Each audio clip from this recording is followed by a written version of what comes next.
Eu queria, abram suas Bíblias em Marcos 10, nós vamos continuar hoje no estudo que a gente tem feito no Evangelho de Marcos. O texto será projetado aqui também. Todos abriram aí? E vai ficar com o texto aberto porque a gente vai olhar para o texto inteiro, tá? Vamos lá. Quando Jesus ia saindo, um homem correu em sua direção, pôs-se de joelhos diante dele e perguntou: Mestre, o que farei para herdar a vida eterna? Respondeu-lhe Jesus: por que você me chama bom? Ninguém é bom, a não ser um, que é Deus. Você conhece os mandamentos: não matarás, não adulterarás, não furtarás, não darás falso testemunho, não enganarás ninguém, honra teu pai e tua mãe. E ele declarou: Mestre, a tudo isso tenho obedecido desde a minha adolescência. Jesus olhou para ele e o amou. Falta-lhe uma coisa, disse ele: vá, venda tudo que você possui e dê o dinheiro aos pobres, e você terá um tesouro no céu. Depois venha e siga-me. Diante disso, ele ficou abatido e afastou-se triste, porque tinha muitas riquezas. Jesus olhou ao redor e disse aos seus discípulos: como difícil aos ricos entrar no reino de Deus. Os discípulos ficaram admirados com essas palavras, mas Jesus repetiu: filhos, como é difícil entrar no reino de Deus. É mais fácil passar um camelo pelo fundo de uma agulha do que um rico entrar no reino de Deus. Os discípulos ficaram perplexos e perguntavam uns aos outros: nesse caso, quem pode ser salvo? Jesus olhou para eles e respondeu: para o homem é impossível, mas para Deus não. Todas as coisas são possíveis para Deus. Então Pedro começou a dizer: nós deixamos tudo para seguir-te. Jesus respondeu: digo-lhes a verdade, ninguém que tenha deixado casa, irmãos, irmãs, mãe, pai, filhos ou campos, por causa de mim e do Evangelho, deixará de receber 100 vezes mais no tempo presente casas, irmãos, irmãs, mães, filhos e campos, e com eles perseguição, e na era futura a vida eterna. Contudo, muitos primeiros serão os últimos, e os últimos serão primeiros. É interessante que a gente olha para esse texto assim, é fácil a gente imaginar que é um texto que está criticando o que? O rico. Está criticando quem coloca o seu coração na riqueza, e por colocar o seu coração na riqueza, o rico é incapaz de se aproximar de Deus. Numa primeira leitura, concorda comigo? Parece que é isso que o texto está falando. Acho que todos aqui já leram esse texto diversas vezes. Mas na verdade, o que a gente vai ver nesse texto é que toca num ponto muito mais profundo do que simplesmente gostar de riqueza e não se aproximar de Deus. Na verdade, ele fala de onde nós colocamos a nossa confiança, onde nós depositamos a nossa confiança. E isso é um assunto central e da máxima importância no Evangelho. A Bíblia, quando ela fala de fé, ela está falando de confiar. Ela não está falando daquela fé intelectual. Eu ouvi uma pessoa falando determinada coisa e eu acredito no que ela falou. Vou acreditar numa determinada teoria, numa tese qualquer. Não é essa fé intelectual que a Bíblia fala. Ela fala de confiar. E nós sempre confiamos em alguma coisa. E essa confiança que a gente tem em alguma coisa sempre leva o quê? A uma entrega. A gente sempre se entrega alguma coisa. A gente acaba servindo essa coisa a qual a gente se entrega. Um pouco antes aqui, quando quem acompanhou as mensagens anteriores do pastor André, Jesus fala do casamento. Ele usa o casamento para falar da entrega também. No casamento você confia no seu cônjuge. Eu confio na relação, com isso eu entrego a ela. A gente compartilha a vida. Porque existe o que? Existe confiança, então existe entrega. Na última mensagem do pastor André, a gente viu aqui falando um exemplo das crianças. Por que as crianças são para aqueles que... ele usa esse exemplo aqui, falando do reino de Deus, dizendo o seguinte: o reino de Deus era para aqueles que aceitam como uma criança. Porque a criança, ela reconhece a sua dependência, a sua incapacidade. A criança pega na mão do adulto, do pai e da mãe e se entrega e vai. É assim. Então a confiança leva à entrega. E o que a gente está vendo nesse texto aqui é que tem um homem que está demonstrando que desconfiança. Parece que apesar dele pensar que tinha feito muito, que tinha muito, estava faltando algo para esse homem. faltando algo para ele. E lembrando novamente que Jesus, o exemplo que usa das crianças um pouco atrás, quando ele fala do reino de Deus, ali, aquele texto, ele está dizendo o seguinte, que o reino de Deus, a entrada no reino, a vida eterna, é um dom de Deus. É alguma coisa para aqueles que reconhecem a sua incapacidade. Não é para quem tem algo a oferecer, mas sim para quem recebe. Lá no versículo 15 que a gente viu semana passada, ele falou que não entra no reino de Deus quem não for como uma criança, quem não recebe como uma criança. É isso que ele está falando. E quando a gente olha para esse texto aqui, a gente está percebendo alguém, esse homem rico, alguém que pensa que tem algo a oferecer a Deus. Mas nós vamos descobrir que, na verdade, esse homem não pode conquistar a salvação com o esforço próprio dele. O que esse texto fala sobre esse homem? Esse homem era um judeu. E como todo judeu da época, ele acreditava que por cumprir as leis da Torá, as leis de Moisés, ele herdava a vida. Que a vida, o caminho para a vida era a obediência da lei, era cumprir o que as leis falavam. E esse homem era um homem destacado pela sua obediência à lei e pela sua riqueza.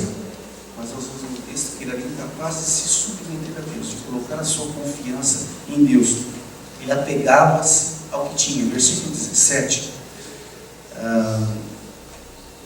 vai mostrar isso bem claro. Essa pergunta que ele fala, que farei para herdar a vida eterna, revela exatamente isso. Ele tinha expectativa de que se poderia conquistar a vida eterna.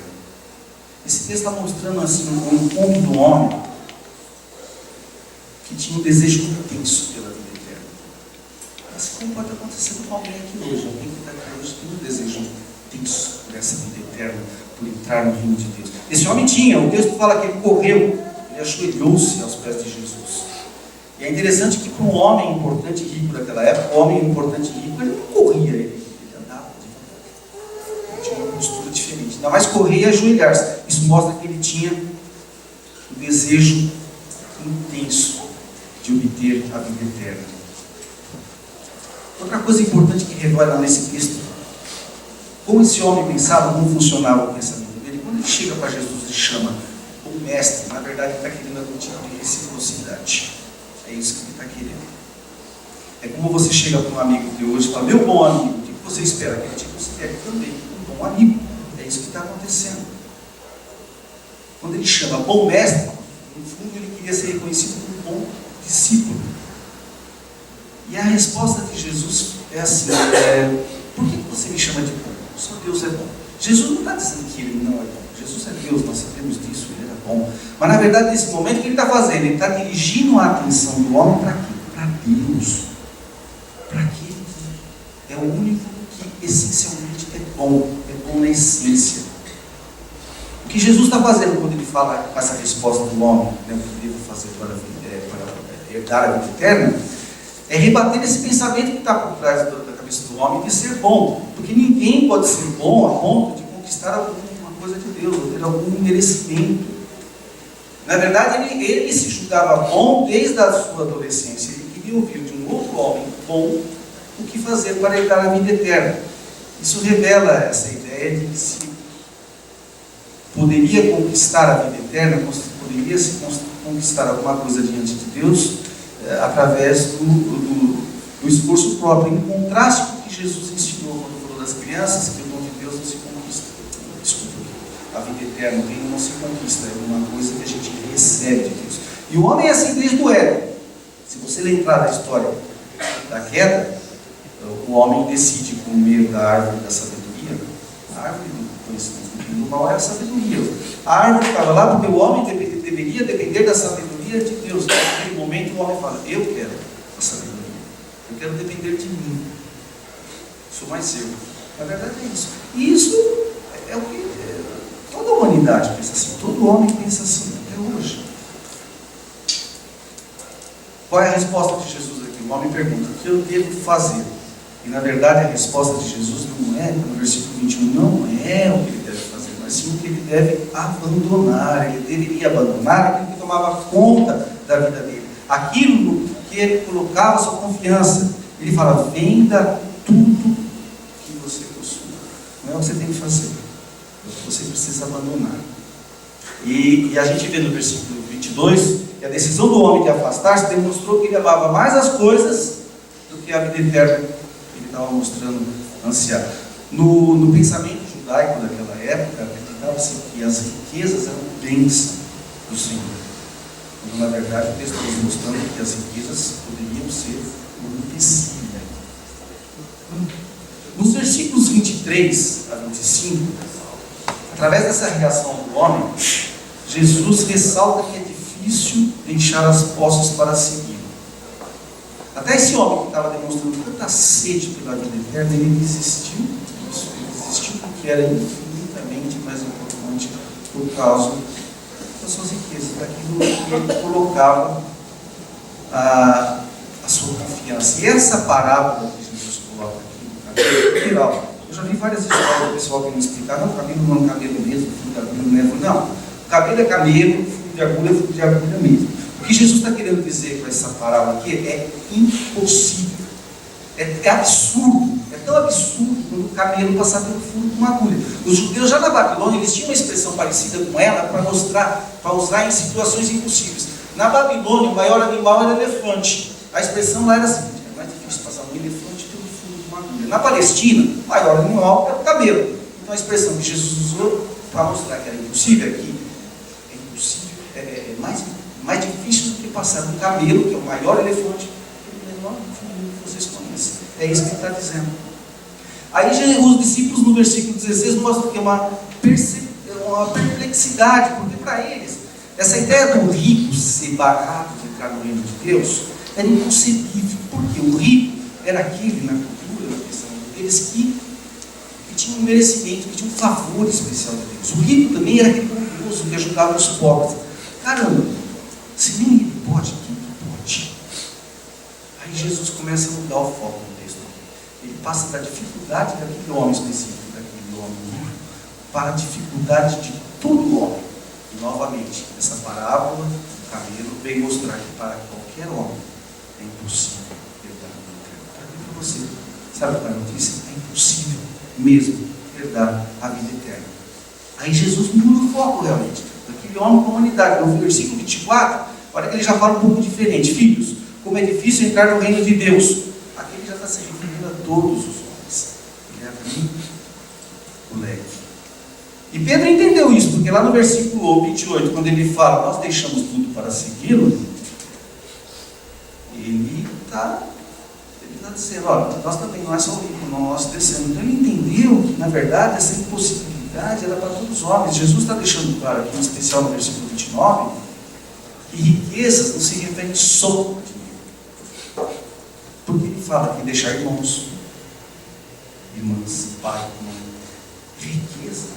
Vamos colocar riqueza no nosso texto, entre aspas, é aquilo que nós colocamos a nossa confiança. E o que Jesus está dizendo para ele? Que eles deveriam cortar da vida deles qualquer coisa que pudesse tomar o lugar de Deus. Você lembra lá no capítulo 9, quando Jesus fala o seguinte: se tua mão te faz tropeçar, o que você faz? Corta. Se o teu pé te faz tropeçar, o que você faz? Corta. Se o teu olho faz tropeçar, ele está falando para você se Deus fala, eu vou te dar não. Ele não está falando isso, ele está dizendo o seguinte: você tem que deixar tudo aquilo que te impede de seguir a Jesus, tudo que fica acima. Os discípulos deveriam seguir Jesus e, como diz o texto, mesmo dispostos a passar por tribulação. Então nós vemos aqui que o homem rico era incapaz de conseguir a vida eterna pelo seu próprio esforço. É tão difícil. Ninguém pode. Aquele homem podia, os discípulos podiam. Nós hoje também não podemos. Nós hoje também, triste notícia, nós não conquistamos a vida eterna pelo nosso próprio esforço. Triste, estou brincando. Nós vamos entender aqui. Às vezes a gente pensa que os rituais que a gente pratica aqui na igreja nos favorece de alguma forma diante de Deus. Você vir na comunhão todo domingo, você participar da ceia uma vez por mês, trazer um quilo de alimento, trazer oferta financeira que nós fizemos aqui. Tudo isso tem que ser feito em obediência, de coração, mas não compra nada de Deus, ninguém se torna melhor. Hoje existe uma prática comum aí de você fazer barganha com Deus, né? Eu trago minha oferta financeira e eu ganho alguma coisa em troca. Ontem eu vi um negócio na televisão, eu não costumo assistir essas coisas não. O problema é que se diz evangélico, porque de evangélico não posso garantir para você não nada. A bênção era prometida para quem pagasse um determinado carnê. Aí as pessoas dão testemunha lá, olha, eu passei por 40 entrevistas de emprego, nada. Quando eu comecei a pagar o carnê, Deus abençoou. Isso não existe, gente, isso é demoníaco. A Bíblia não ensina isso definitivamente. Não dá para comprar nada de Deus. Nossas práticas, quando muito, vão aliviar a nossa consciência, para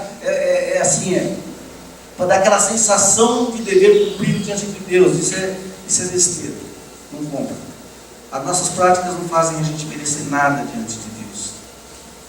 E essa reação do homem rico aqui mostra o seguinte: é muito fácil cumprir exigências externas. Quando Jesus, lá no versículo 19, começa a responder para ele, o que ele fala? Não matarás, não adulterarás, não furtarás, não darás falso testemunho, não enganarás ninguém. O que ele está falando? Está falando coisas externas, que qualquer pessoa poderia observar. Parece que Jesus faz de propósito. Quando ele fala isso, isso eu faço. Eu estou fazendo, então eu mereço. Percebe o que está por trás desse texto aqui? E é importante a gente entender aqui que Jesus não está ensinando que o problema de todo mundo é o dinheiro. Os discípulos, eles não eram considerados ricos. Eles tinham uma vida certa. Um pescador, um cobrador de impostos, eles tinham uma vida confortável, mas eles não eram considerados ricos. Então o texto está ensinando para a gente que para Deus não é importante. Ele não está preocupado com riqueza ou com pobreza. Não é isso, é onde nós colocamos a confiança, onde está nosso coração. Nós somos sempre inclinados a pensar que a riqueza é uma bênção do Senhor. E esse falso evangelho que tem sido pregado aí, falando de prosperidade, ensina isso, que a melhoria financeira é sinal de espiritualidade. Mentira, gente, não é nada disso. Agora, o texto também não está fazendo uma apologia à pobreza, tá? Deus não gosta da pobreza, não é isso, não é nem pobreza nem riqueza. Riqueza não é pecado, pobreza não é bênção, entende? Não é isso que o texto está falando aqui. Existe assim uma sutileza muito no nosso coração, na nossa forma. Nós gostamos de ser valorizados.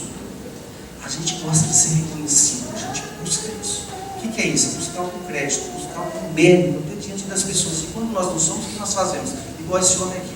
Nós nos entristecemos e nos afastamos. Exatamente como o mal faz. Por quê?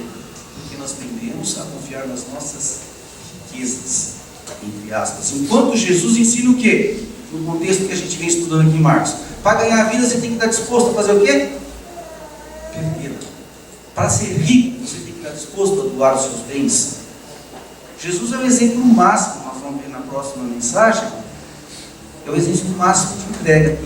Até ele, sendo Deus, se entregou em favor de muitos. Ele veio para servir em resgate de muitos. Ele é o exemplo máximo. Agora, a coisa mais importante que a gente vê nesse texto aqui, então, é a graça de Deus. Nós chegamos nesse momento. Aquilo que para o homem é impossível, ele não consegue ter o seu esforço próprio, Deus dá como?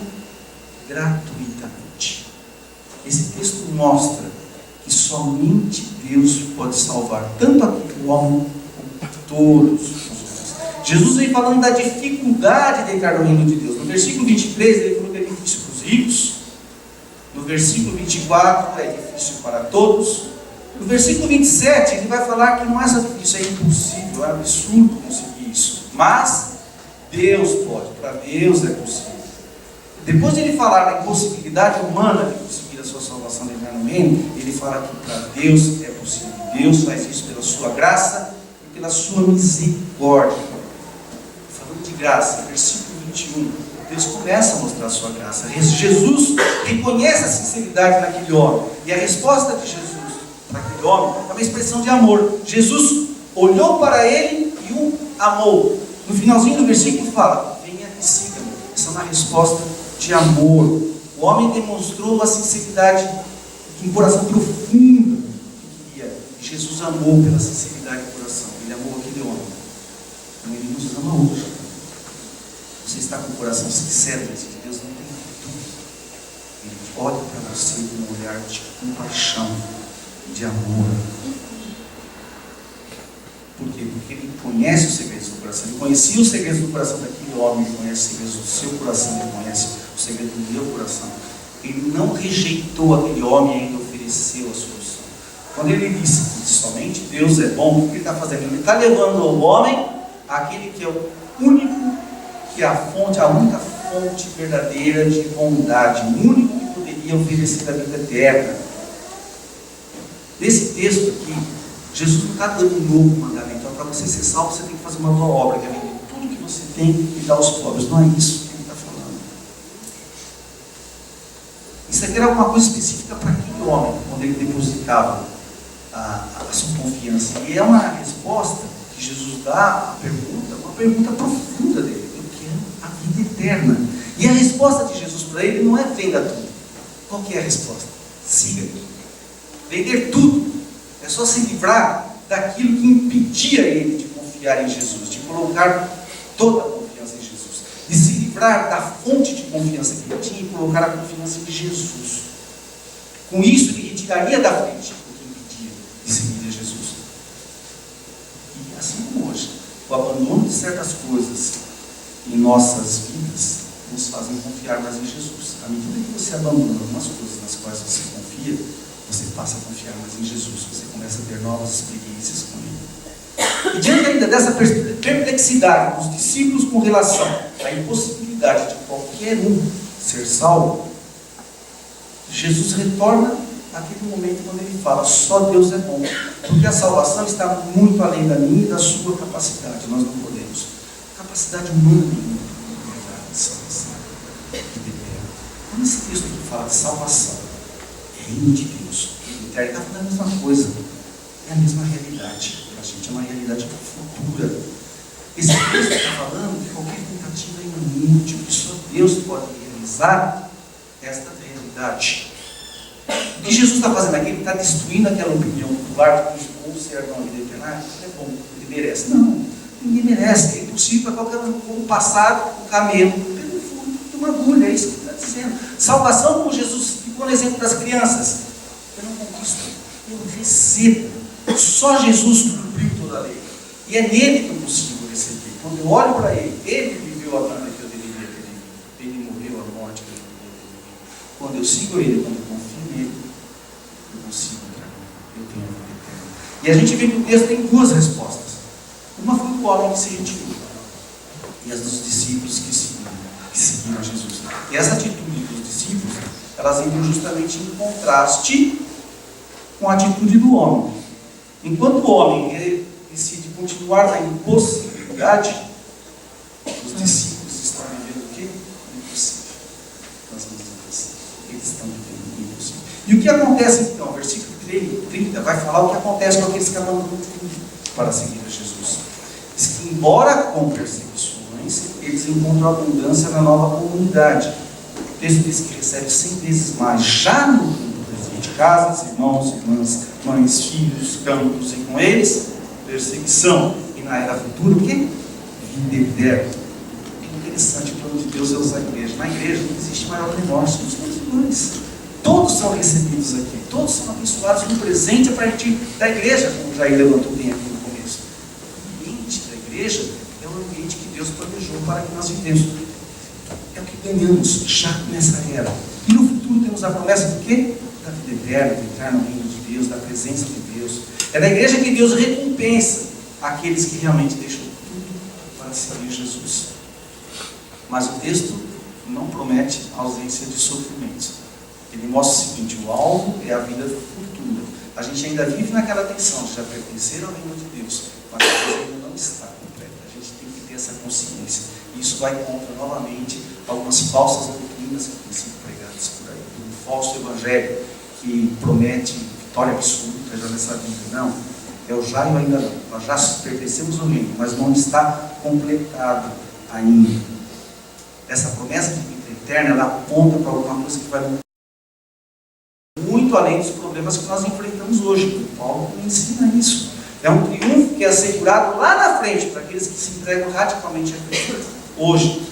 No versículo 31, o último, Jesus faz um alerta. Ele fala: contudo, muitos primeiros serão os últimos, e os últimos serão os primeiros. Ou seja, quem pensa que tem algum merecimento, não terá. Talvez Jesus esteja falando aqui, quando Pedro fala assim: nós deixamos tudo para te seguir, talvez tenha um pouco de orgulho de Pedro por trás desse negócio também. não é um hábito em si. Jesus está falando, cuidado.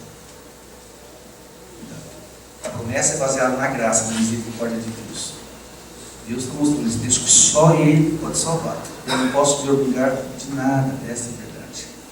E hoje, a boa notícia é que Deus pode salvar você e eu hoje também pela mesma graça. Pela mesma graça que Ele está demonstrando nesse texto. Aquele homem rico, ele achava que aquelas suas práticas tinham cumprido tudo que era necessário para ele herdar a vida eterna.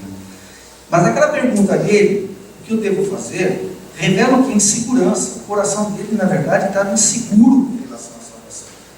Talvez como o coração de alguém aqui, talvez você esteja inseguro hoje com relação à sua salvação. Será que eu sou salvo? Como está me pensando? Talvez aquele esforço daquele homem tinha sido tão grande que tinha apagado a paixão que ele tinha por Deus, aquele amor que ele tinha por Deus, aquele prazer que ele tinha por Deus, tinha sido apagado por causa do seu esforço. Novamente, talvez como alguém aqui hoje.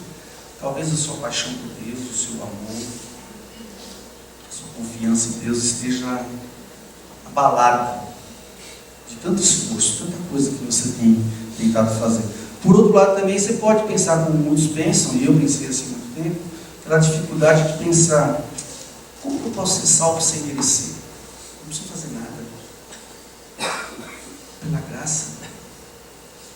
Talvez você esteja pensando assim, e a Bíblia ensina exatamente isso. Quantas vezes eu pensei, será que a Bíblia ensina isso? E ela é coerente do começo ao fim. Paulo fala muito da salvação pela graça. Eu vou pegar só um texto para eles, o Daniel vai projetar, que está em Efésios 2, em que Paulo fala assim, olha a coerência do ensino do apóstolo Paulo no ensinamento de Jesus. Vocês são salvos pela graça, por meio da fé. Isso não vem de vocês, é uma dádiva de Deus, é um presente de Deus. Não é uma recompensa pela prática de boas obras, para que ninguém venha se orgulhar. Tem diversos outros exemplos de Paulo onde ele fala isso em relação. Jesus não está pedindo aqui um novo tipo de sacrifício para ele, venda tudo para você conseguir a salvação. Não é isso. Ele não está falando para você largar literalmente famílias, nada. Ele está dizendo o seguinte, nada tem que estar acima de Deus na sua vida. Nada. A tua confiança tem que estar em Deus. Unicamente é isso que ele está ensinando. Já indo para a conclusão aqui da nossa reflexão, a gente vê o seguinte, que a salvação de fato é impossível para aqueles que reconhecem, que pensam que tem algum mérito, ou que o seu esforço vale alguma coisa diante de Deus. Mas ela é possível para aqueles que confiam em Deus, apesar da circunstância. Não importa a circunstância da sua vida. Acredita na Bíblia. Não existe nada que você possa fazer com esforço próprio que mude a sua situação diante de Deus. É como uma criança que destruiu o seu brinquedo, tenta consertar, quando não consegue. Aí ela chega para o pai, arruma para mim. Era a mãe que ia fazer isso. Ela tirava, tirava os braços das Barbies, ele não conseguia mais arrumar aquele negócio. Senão é o pai chegando lá. O pai vai e arruma, por amor. É isso que Deus faz com a gente. É isso que Ele faz. Esse texto aqui traz alerta para alguns e conforto para outros. Ele traz um alerta para quem pensa que tem algum mérito, que acha que merece alguma coisa pelo que faz. Vamos ler um texto desse. Quem daqui em sã consciência pode pensar que é digno de alguma coisa diante de Deus? Quando olha para mim, eu tenho até medo de pensar o que eu sou digno, se não fosse a misericórdia de Deus. Quem daqui pode pensar que tem alguma capacidade, pode negar a sua incapacidade de herdar a vida eterna? O texto está falando, desconfie da sua capacidade, assim como o homem desconfiou de que faltava alguma coisa para ele. Vocês já repararam a reação de pessoas ricas, famosas e poderosas que não têm visto quando estão chegando perto da morte? Gente, isso acontece muito no meio artístico, eu gosto de acompanhar e vendo. Aquela pessoa já está com o pezão lá, e ela está se apegando a tudo que ela fez no passado. Eu fiz isso, eu fiz aquilo, e ela fica lembrando, que ninguém mais lembra, ela mesma quer lembrar como se aquilo valesse alguma coisa, como se aquilo não vale mais nada. A vida está indo, no que você estava confiando? A gente vê isso com bastante frequência.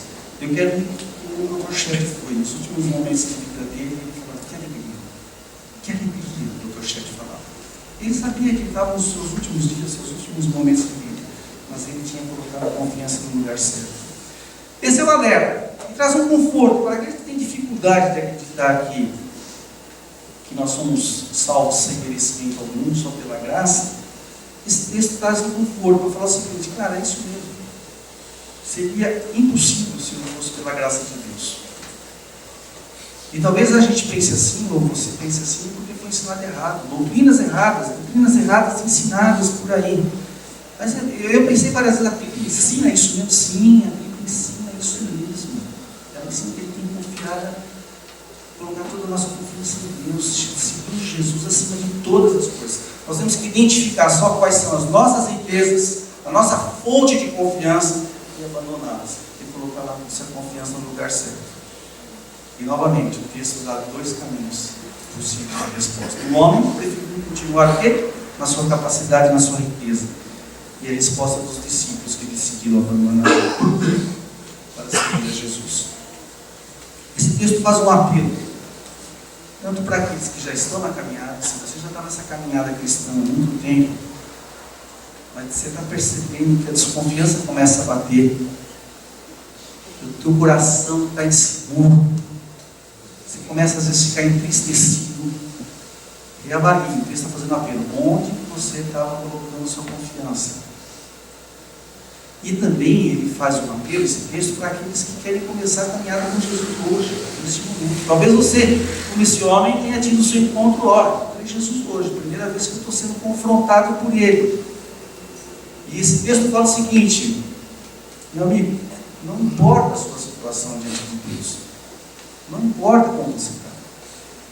O que Deus quer é justamente essa entrega, que você reconheça essa situação e coloque sua confiança nele. O que é necessário é dar esse primeiro passo de confiança. Eu voltei como a gente começou na reflexão. Esse texto fala de confiança. Ele te chama aqui para confiar em Jesus, dar esse primeiro passo. A vida cristã começa assim, com essa entrega radical a Cristo. Amém? Então eu queria orar com você. Que todos fechem os seus olhos.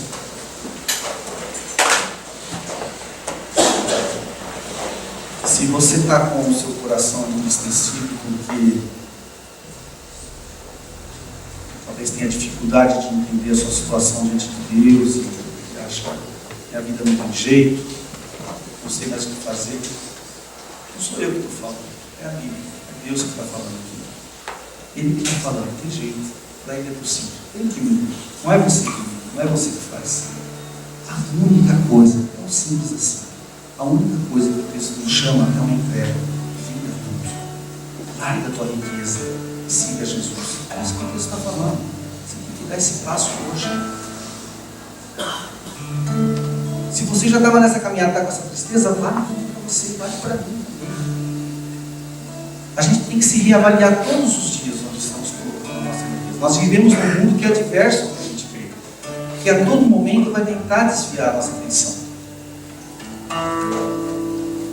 É simples assim, não tem muita coisa complicada na Bíblia.